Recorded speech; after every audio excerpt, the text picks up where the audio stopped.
Hello everyone, this is a super tricky pulleys question that I wanted to look at today. And a student a number of years ago sent me this question and they were looking at it at their school and everyone was quite stuck on it. And it's quite intriguing because what happens in this particular question is it's like a conventional pulleys question to start off with. But you can see it's worth it's an actual exam question. It's worth 16 marks, which is an awful lot for a question. And what we've got in this question is we've got these objects here, P, and we've got these two weights, Q and R. And what happens is the system, this is heavier, so it accelerates down there and that accelerates up.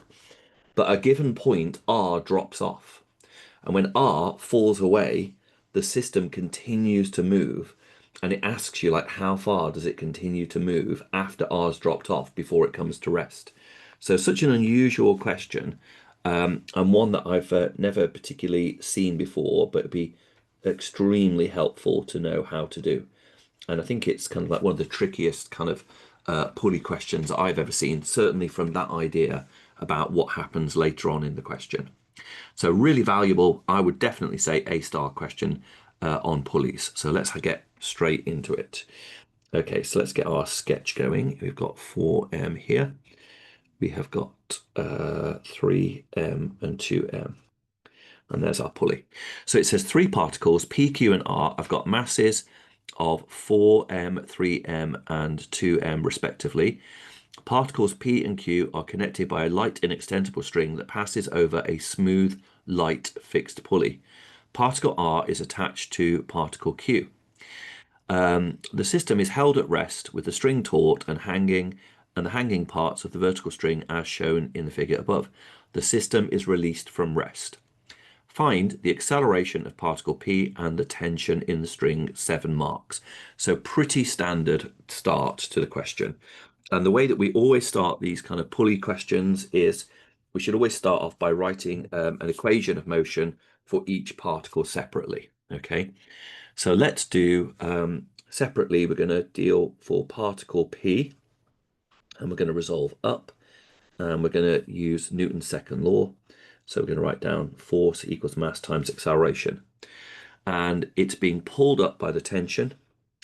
It's being resisted by its weight, or I should write that is 4mg, and this is 5mg initially. So we've got 4mg weight pulling down, and that is the mass 4m times the acceleration. So that's an equation for particle P resolving up. Now let's look at Q and R combined, and we're resolving down.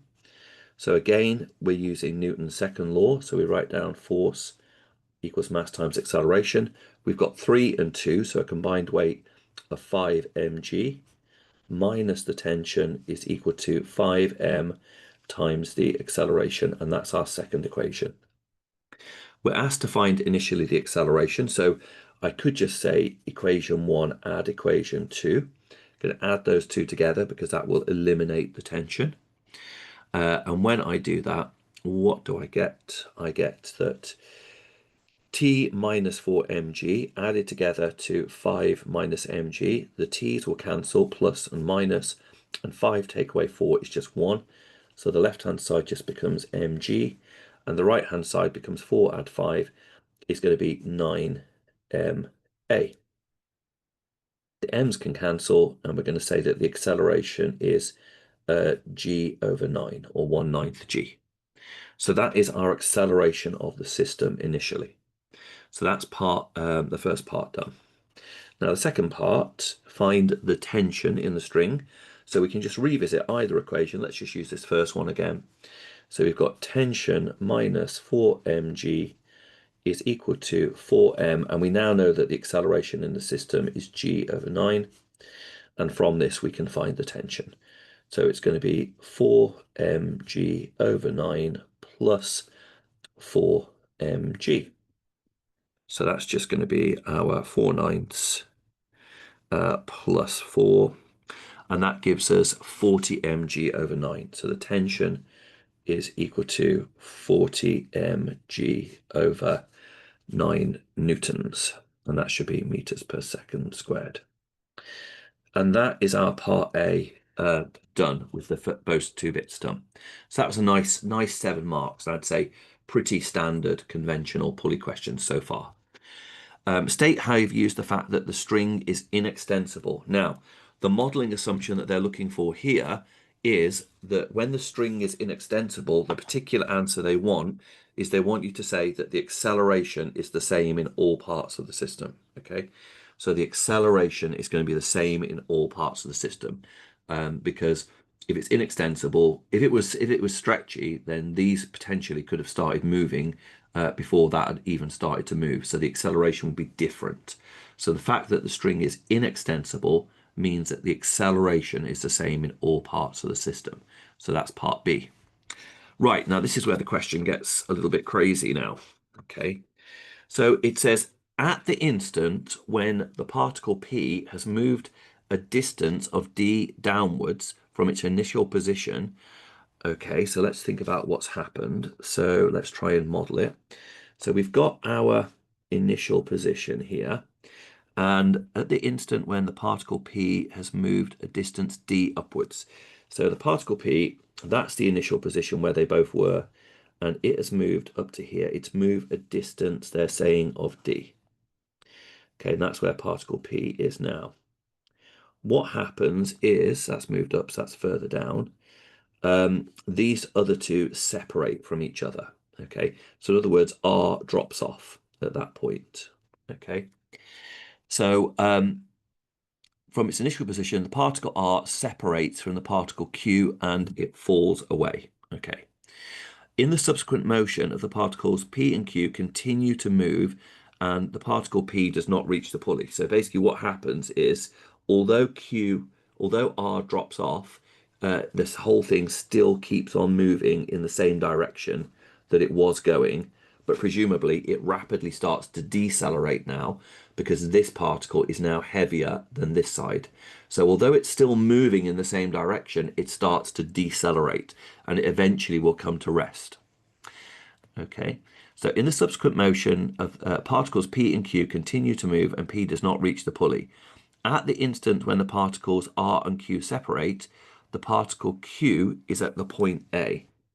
Okay, so that is where it is there.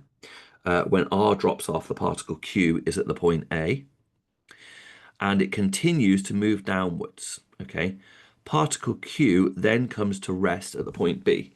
So it keeps on moving down until it gets to here, where it comes to rest, and that's point B. Okay, so sorry about my minuscule sketch here. Okay, but I'm just trying to illustrate, just draw it side by side with the other one. Okay, so basically at the moment when they separate, this distance here is D, and particle Q is at A at that point, and it continues to move down until it reaches B, where it comes to instantaneous rest. Okay, find in terms of D the distance between A and B. So we've got to try and find this distance here in terms of D, which I think you'll agree is a super challenging idea, or one that appears to be quite tricky, and it's worth 8 marks. Okay, so let's have a think about what we're going to do. So first of all, I think we could definitely do with knowing how fast particle Q is traveling at the point at which the particle R separates from it. Okay, so let's do a SUVAT for that. So we want to know at the moment when they separate, how fast is particle Q traveling? So what are we going to have? S, well, we can say that it will have moved a distance D, because if it's the case that one particle has moved up a distance D from its initial position, then actually particle P and Q will have moved a distance D downward. So actually they'll be down here. Yeah. So if that one's moved up, that one will have moved D from its initial position. So at the instant, so really, actually, it's kind of like down here where it is. So at the moment when the one separates, the other has moved a distance of D. So we've got that's moved up by D, this one's moved down by D. So it's moved a distance D, it's released from rest. The V is what we're trying to find. The acceleration in the system at that point, up until that point, was g/9, and we're not particularly worried about the time, okay? So we're going to use v squared equals u squared plus 2as will be the appropriate SUVAT. V squared equals u squared plus 2as. So v squared is going to equal 0 squared plus 2 times by g/9 times by a distance. They've moved a distance of d. Okay. So that seems okay. So therefore, v is equal to the square root of 2gd/9 at that point. So that's our expression for the velocity of A at the moment, sorry, the velocity of particle Q at the moment that R separates from it. Okay, perfect. Now, as soon as particle R drops away from Q, we're going to have a new acceleration in the system. In fact, it's going to be decelerating. Okay, so let's write down a new equation to describe what's going on there. So we now need to resolve vertically and resolve horizontally. We need to get new equations of motion for particles P and Q. So for particle P, we've got that it's still being pulled up by the tension, and it is still its weight 4mg that is working against it, and that is its mass 4m times the acceleration, and I'm going to call that A dash to indicate that it's a different acceleration. Now, just for particle Q, resolving down, what we've got for particle Q is it's still moving downwards. Okay, so we're going to say that its mass is what's pulling it down. So we're saying 3mg minus the tension is going to equal, so this is just for Q after R's fallen off, because remember it's still moving down that way. So I'm writing that force first because that's the direction in which it's traveling. 3mg minus t is going to equal 3m A dashed. And again, just as we did before, we can add these two together. So if I call that equation 3 and that equation 4, and I'm going to say equation 3 add equation 4, adding those two together, I get that minus mg, because that t's will cancel, and minus 4 add 3 is minus 1, is going to equal 7m A dashed. Cancel the m's, and so we find that the acceleration in the system is minus g/7. So it's decelerating with minus g/7. Okay, that's perfect. So we've now got to find, in terms of d, the distance that Q travels once R has fallen off. And we said that once R detaches, it's at the point A, which in reality is down here, and then it moves to point B before it comes to instantaneous rest. And this is what we've got to find an expression for. So let's do another SUVAT now. Here's our extra SUVAT now. So this is now SUVAT. And this SUVAT is to find out how far does the particle Q move before it comes to rest. Well, the initial velocity is now the final velocity from the previous part. So that is going to be 2gd/9.